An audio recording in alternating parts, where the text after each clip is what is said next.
What would you do if a stranger told you that you don't belong in your own country? Imagine standing in a crowded cafe when someone looks you in the eye and says, "Asterisk, go back to Africa." Asterisk, most people would freeze. Some would argue. But what this man said next left the entire room absolutely speechless. Stay tuned, because this story will shake you to your core. Welcome to BrainFuel, the channel where powerful real-life stories meet life-changing lessons. Here, we bring you moments that challenge hate, inspire courage, and remind us all of the strength of truth. If you believe in stories that fuel your mind and your heart, hit that subscribe button and join our growing family today. Let's dive right in. Get out of here. Go back to Africa. The sharp words cracked through the air like thunder, shattering the calm hum of the bustling cafe. In that single instant, the warmth of clinking coffee cups, the gentle hiss of the espresso machine, and the friendly chat of strangers came to an abrupt stop. Every head turned. Every conversation died mid-sentence. Even the music playing softly in the background seemed to fade into silence. A middle-aged woman, dressed in a neatly pressed blouse and pearls, stood rigid near the corner table. Her eyes burned with fury, and her hand trembled as she pointed at a tall black man who had just stepped through the cafe doors. Her voice, though shrill, carried the kind of venom that made people's stomachs twist. The man she targeted, Marcus, paused, his hand still on the door. For a second, the word seemed to hang in the air, almost too heavy to process. He blinked, stunned, his chest rising and falling as he tried to grasp the reality of what had just been thrown at him. The crowd inside the cafe wasn't ready for this. Most people came there for their morning escape. A quiet cup of coffee, a chance to scroll through their phones, or a quick chat before work. No one expected to witness a confrontation that would stop time itself. Yet here it was, raw and uncomfortable, playing out before their eyes. Some customers froze, eyes wide, hands hovering over their cups. Others leaned closer to each other, whispering nervously. A young barista behind the counter dropped a spoon without realizing it, the metallic clink echoing far louder than it should have. A man sitting by the window muttered, "Did she just say that?" while pulling out his phone to record. Within seconds, others followed. Camera lenses pointed toward Marcus and the woman, ready to capture what everyone sensed would be unforgettable. Marcus stood tall, though the sting of her words sliced deep inside him. He had walked in with simple intentions. Grab a coffee before heading to an important business meeting downtown. He wasn't there to make a scene. But the ugliness he faced that morning didn't care about his intentions, his dignity, or his peace. The insult carried with it more than just personal hate. It carried the weight of centuries of pain, humiliation, and exclusion. It was a reminder of the wounds that many tried to pretend no longer existed. And now, in this little cafe, that wound had been ripped open in front of a dozen strangers. Marcus scanned the room, his sharp eyes catching the mix of reactions. Some looked embarrassed for the woman, shifting uncomfortably in their seats.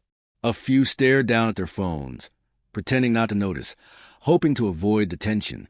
Yet others leaned forward, curiosity flickering across their faces. They wanted to see what would happen next. For Marcus, those few seconds felt like hours. Memories flooded his mind. He thought of his grandmother, who had lived through segregation, who had told him stories of being refused service, of being spat on, of being treated as less than human. She had survived all of it with her head held high. She had raised him to do the same. He thought of his younger brother, still in high school, still learning about the harshness of the world. He thought of all the young kids who might one day face words like these, and how important it was to set an example for them. And then there was his own story. Marcus was not just a black man in a cafe. He was a professional, a college graduate, a community leader, and someone who had worked hard for every bit of success in his life. Yet, in the eyes of the stranger, none of it mattered. To her, his skin was the only thing that defined him. The cafe was silent, waiting. The woman's chest heaved with self-righteous anger, as though she had just declared something important. She expected Marcus to yell back, to curse, to fight. She wanted a scene. But Marcus did not move right away. Instead, he drew in a deep breath, feeling his heartbeat steady. He let the silence stretch a little longer, making every person in that room feel the weight of the moment. Even without speaking yet, he had already shifted the energy. His calmness made the woman's anger look smaller, weaker. The crowd noticed. A young couple by the pastry case exchanged glances, silently rooting for him. An older man near the back leaned forward, nodding slightly as if to say, "Stand your ground." Marcus wasn't just carrying his own pride. He was carrying history. He wasn't just a man facing hate. He was a voice for every ancestor who had endured worse. He knew that how he responded in this moment mattered. Outside, the world continued as normal. Cars rushed down the street. People hurried past the cafe windows, unaware of the storm unfolding inside. But inside, the air was thick, charged, almost electric. The woman's words still echoed, "Go back to Africa." Cruel, dismissive, stripped of humanity. Words meant to cut deep. But what no one in that cafe expected, least of all the woman, was that Marcus was about to respond in a way that would leave every single person speechless. And in that silence, right before he opened his mouth, you could feel it. History, dignity, and truth gathering in his chest, ready to pour out. The cafe remained frozen, like a photograph come to life. The woman's hateful words still lingered in the air, heavy and unshakable. But what made the moment even more powerful was not her insult. It was the silence that followed. Marcus stood tall, his back straight, his face calm, though inside, emotions clashed like storm clouds. Anger tugged at him, urging him to fire back with the same venom. Pain pressed on his chest, a reminder of how deeply words could wound. But above all, there was resolve, a steady, unwavering voice inside him saying, "This is not just about you. This is bigger." The silence stretched on. It was a kind of silence that made people fidget, clear their throats, or glance nervously at their phones. But no one dared to break it. Everyone knew something important was about to happen. Marcus's eyes swept across the cafe. He noticed details he might have otherwise missed.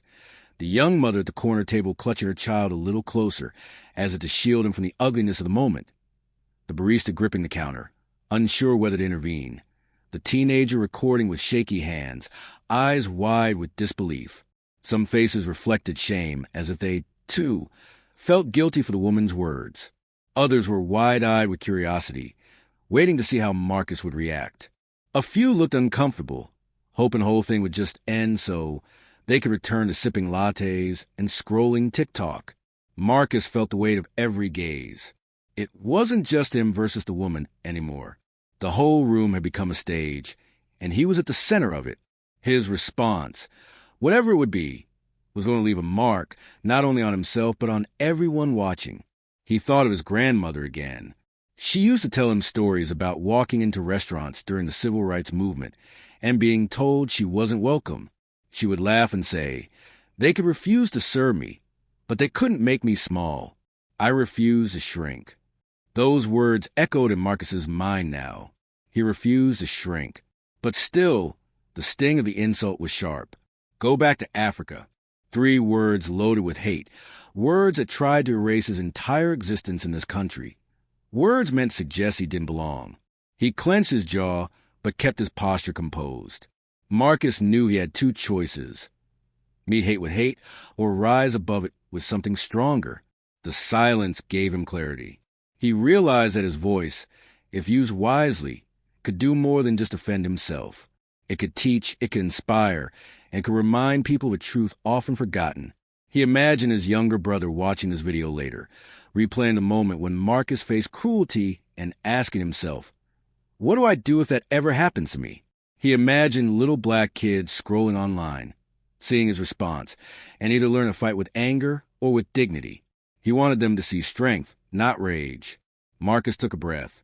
In that moment, he wasn't just Marcus. He was every man and woman before him who had endured insults, rejection, and cruelty. He carried them with him. He carried their resilience, their pain, and their triumphs. The woman still stood stiff, her arms crossed now, as if daring him to answer back. Her face was red, her jaw tight, but there was something else in her eyes, a flicker of uncertainty. Maybe she hadn't expected the silence. Maybe she hadn't expected her insult to hang there, exposed, without the cover of chaos. The silence was doing something she hadn't planned. It was amplifying her cruelty. The longer Marcus waited, the clearer it became to everyone that she was the villain in this story. A man sitting by the window finally muttered under his breath, "This isn't right," but his words were soft, almost apologetic. Another customer whispered, "Say something," urging Marcus without realizing it. Still, Marcus didn't rush. He let the silence work for him. He let the weight of history, pain, and dignity build inside him, preparing for the moment when he would finally speak. He remembered something his college professor once said, "Words are weapons, but silence is power. Silence makes people lean in, makes them wait. And when you finally break it, your words hit like thunder." That was exactly what Marcus intended. As he stood there, gathering his thoughts, the world outside the cafe moved on without notice. Cars honked. People hurried past. The city continued as if nothing unusual was happening. But inside, everything had shifted. The cafe wasn't just a coffee shop anymore. It had become a courtroom, a classroom, and a stage for truth. Marcus's fingers curled slightly into fists, then relaxed. He steadied himself. He looked once more at the faces staring back at him. The supportive nods, the expectant eyes, the uncomfortable frowns. This was it. He lifted his chin, his voice finally breaking the silence. Calm, firm, unshakable. "You say I should go back to Africa." And just like that, the silence cracked open, making way for words that would echo far louder than hate ever could. "You say I should go back to Africa." Marcus's voice, though calm, cut through the silence like a bell. The cafe held its breath. Every person leaned in. Every phone kept recording. Every heartbeat seemed to slow. He wasn't shouting. He wasn't angry. His tone was measured, steady, but filled with a strength that demanded attention. "But let me remind you of something," he continued, his eyes fixed on the woman. "My ancestors didn't come here by choice. They were taken. They were chained. They were dragged across oceans to a land they had never seen, and they were forced to build this country with their sweat, their backs, and their lives." Gasps rippled through the room. A young man near the counter whispered to his friend, "Oh, wow," while another customer lowered her head, visibly moved. Marcus's voice grew steadier, deeper, more powerful with each word. They weren't given freedom. They weren't given respect. They weren't given dignity. They were beaten, sold, and treated as less than human. And yet he paused, his chest rising as he took in a breath. They survived. They endured. They kept their hope alive when the world gave them none. The woman shifted uncomfortably now, her arms uncrossed, her bravado shrinking. She hadn't expected history to be laid bare in front of strangers. She hadn't expected him to turn her insult into a lesson. Marcus went on, "And because they survived, I am here today. Free, educated, standing tall. I am not ashamed of my history, and I will never let anyone use it to silence me or make me feel small. My very existence is proof of their strength." At this point, some people in the cafe began to nod. A man near the window put his hand over his chest, visibly touched. The barista, who had been frozen behind the counter, whispered, "Yes," under her breath. Marcus's eyes softened slightly, though his words still carried fire. "You tell me to go back to Africa, as if this isn't my home. But let me remind you, this country was built on the backs of my people. The roads you walk on, the wealth this nation enjoys, the foundation of so many industries, all of it is soaked in the sweat and sacrifice of black men and women who never got credit for what they gave. My people built this place. We bled for this place. We fought wars for this place. We died for this place. So don't tell me to go back, because I'm already home. This land is mine too." The cafe erupted in soft claps. It wasn't loud applause yet, more like the cautious, emotional response of people who had just witnessed truth spoken so raw it left them stunned. The woman's face turned redder. She opened her mouth as if to argue, but Marcus's voice overpowered the air, firm and unshaken. "You see me standing here in a suit. You see me successful. But behind me stand generations who had nothing and still rose. They planted seeds of resilience, seeds of courage, seeds of faith. And today, I am the harvest of their sacrifice." He paused for just a moment, scanning the room. His gaze swept across every face, making it feel like he was speaking to each person individually. My people are doctors. My people are soldiers. My people are teachers, leaders, inventors, creators. We are more than the chains that bound us, more than the hate thrown at us. We are America, too. And when you tell me to go back, you're not just insulting me. You're insulting every ancestor who gave their life so this nation could exist. You're insulting every black child who dreams of becoming something great. You're insulting the truth. By now, the cafe was fully alive with energy. Some people had tears in their eyes. One woman whispered, "That gave me chills." Another clapped louder this time, and soon others joined in. Marcus didn't raise his voice. He didn't need to. His calmness was more powerful than any scream. I won't go back, because there is no going back. I belong here. I was born here. I work here. I live here. My ancestors paid for this land with their blood, and I will honor them by standing tall, right here, right now. He let his final words hang in the air. The silence that followed was no longer uncomfortable. It was reverent. People looked at him not just as a man who had been insulted, but as a man who had carried the weight of history and turned it into strength. For the woman, there was no comeback, no clever response, no more venom. She looked around the cafe and saw the faces staring back, not with agreement for her hate, but with admiration for Marcus's courage. Her power in that room had vanished. She grabbed her bag, her face flushed with humiliation, and stormed out without another word. But Marcus didn't move. He didn't gloat. He didn't smirk. He simply stood still, letting the energy of the moment settle.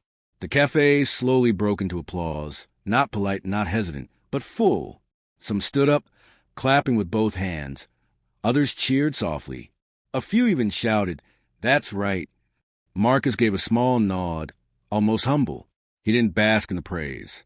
He simply walked to the counter, pulled out his wallet, and said to the barista with a calm smile, "1 black coffee, please." The room laughed softly, the tension broken, the heaviness lifted. But what Marcus had said, what it taught, remained in every person's heart. The woman stood frozen, her face flushed crimson, her hand still gripping the strap of her handbag as if it were a lifeline. For the first time since she had shouted those hateful words, she looked uncertain. Her eyes darted around the cafe, searching for support, but what she found instead made her expression falter. No one nodded in agreement with her. No one applauded her insult. Instead, she saw folded arms, narrowed eyes, and faces filled with quiet judgment.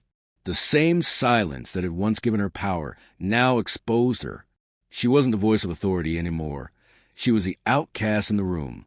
Marcus had not raised his voice, not once. He hadn't cursed at her, hadn't insulted her back. Yet his words hit with the force of storm. He had stood there like a wall, unshaken, and the more he spoke, the smaller she became. Her anger started to shift into something else, something she couldn't quite hide. Embarrassment. A young woman sitting near the pastry case shook her head and muttered, "Unbelievable," loud enough for others to hear. An older man leaned forward from his corner seat and said firmly, "You should be ashamed of yourself." The woman's lips parted, as if she wanted to respond, but nothing came out. Her throat felt dry, her words caught in her chest. The cafe no longer belonged to her. It belonged to Marcus and to the truth he had spoken. She clutched her handbag tighter and looked toward the door, as though escape were her only option. But she hesitated. She wasn't used to being challenged in this way. She had spent years throwing words like daggers at others, confident she could walk away victorious. But this time, those daggers had shattered before they could land. The eyes of strangers felt heavy on her skin. Dozens of people, most of them silent, were still staring at her. And in their stares, she saw something she didn't expect: disgust. She wasn't the righteous woman she thought she was. She wasn't speaking truth. She was simply hateful, and everyone saw it. Her face twisted as she tried to summon another insult, another weapon, anything to claw back her control. But Marcus had already dismantled her completely. His calm, powerful words had left no room for more hate. Anything she said now would only dig her deeper. The room seemed to close in on her. The silence wasn't protecting her anymore, it was suffocating. Finally, with a sharp tug of her bag, she turned on her heel. Her shoes clacked against the tiled floor as she made her way toward the exit. She muttered under her breath, though no one cared enough to listen. When the door swung open, the city noise outside bled in for a brief moment. The honking of cars, the chatter of pedestrians, the normal rhythm of life. Then the door slammed shut behind her, sealing the cafe back into its cocoon of silence. She was gone. For a few seconds, the room stayed still, everyone processing what had just happened. It wasn't often that people witnessed a scene like that. A burst of hate met not with rage, but with truth so powerful it shifted the entire atmosphere of a room. Then, slowly, the silence broke. A soft clap came from the back corner. Then another, and another. Within moments, the cafe erupted into applause, louder this time, filled with genuine admiration. Some people stood, some whistled, and others simply clapped with tears in their eyes. Marcus didn't smile in victory. He didn't pump his fist or boast. Instead, he simply gave a small nod, as if to say, "Thank you, but this was never about me." He walked calmly to the counter. The barista, who had been trembling moments earlier, gave him a look filled with respect. "That was incredible," she whispered, her voice cracking with emotion. "1 black coffee, please," Marcus said with a gentle smile. The normalcy of his words, after such a powerful moment, made several people chuckle softly. The tension in the room finally eased. But beneath the light laughter, something deeper remained. Everyone knew they had just witnessed something extraordinary. A middle-aged man sitting by the window leaned over to his friend and said, "That's the kind of thing you never forget." A young woman at the corner table typed furiously on her phone, no doubt posting about what she had just seen. The teenager with a shaky camera grip whispered to himself, "This is going viral." And they were right. This wasn't just a cafe argument anymore. It was a lesson, a living, breathing lesson in dignity, history, and truth. The woman may have walked out the door, but Marcus's words stayed behind, echoing in every corner of the cafe. They stuck to the walls, clung to the air, and settled into the hearts of the people who had been there to witness it. In that moment, Marcus wasn't just a man buying coffee. He was a mirror, reflecting back to the crowd the reality of hate and the power of grace. He was proof that strength doesn't always roar. It sometimes speaks calmly, firmly, and with unshakable truth. For the woman, the day had ended in humiliation. For Marcus, it was just another morning where he refused to shrink. But for everyone else in that cafe, it was something much greater. It was a story they would tell again and again. The day a man responded to hate with a truth so powerful, it silenced an entire room. The applause eventually faded, and little by little, the cafe began to return to its normal rhythm. Cups clinked again, the espresso machine hissed, and the quiet hum of conversation slowly filled the air. Yet something was different now. Something unspoken, something heavy but beautiful lingered in the atmosphere. Marcus sipped his coffee at a small corner table, calm as ever, while around him, people still whispered and exchanged looks of disbelief. Some smiled at him respectfully, a silent acknowledgement of what they had just witnessed. Others sat in thoughtful silence, replaying his words in their minds. Though the hateful woman had stormed out, her presence had been replaced by something far more powerful: truth. The teenager who had been recording quickly tapped at his phone, posting the video with the caption, "She told him to go back to Africa." His response? Legendary. Within minutes, it began spreading online. Notifications pinged, shares multiplied, and comments poured in.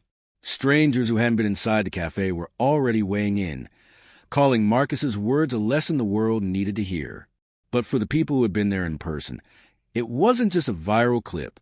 It was an experience. A middle-aged woman leaned across the table to her husband and whispered, "I'll never forget the way he said, 'This is my home, too.' It gave me chills." The barista, wiping down the counter, smiled quietly to herself, her faith in humanity a little bit stronger. One man sitting by the window opened his laptop and began typing a blog post about what he'd seen, determined to share the story in his own words. A young mother stroked her child's hair and thought about how one day, when he was old enough, she would tell him about the morning a man in a cafe had turned hate into something unforgettable. And Marcus? He didn't gloat. He didn't scroll through social media to watch his own video explode across the internet. He sat quietly, sipping his coffee, aware that his words had already left the cafe and were now rippling outward like waves on water. Because this moment was never about winning an argument. It wasn't about proving himself to a stranger. It was about planting a seed of truth. Later that day, the video did exactly what those inside the cafe predicted. It went viral. On TikTok, it racked up millions of views in hours. On Twitter and Instagram, users share it with captions like, "This is how you shut down racism, with dignity and truth." News outlets picked it up, calling Marcus the man who silenced hate with history. Celebrities and community leaders retweeted the clip, praising his calmness, his composure, and most of all, his wisdom. Hashtags began trending. Hashtag this is home. Hashtag Marcus speaks truth. Hashtag silence hate.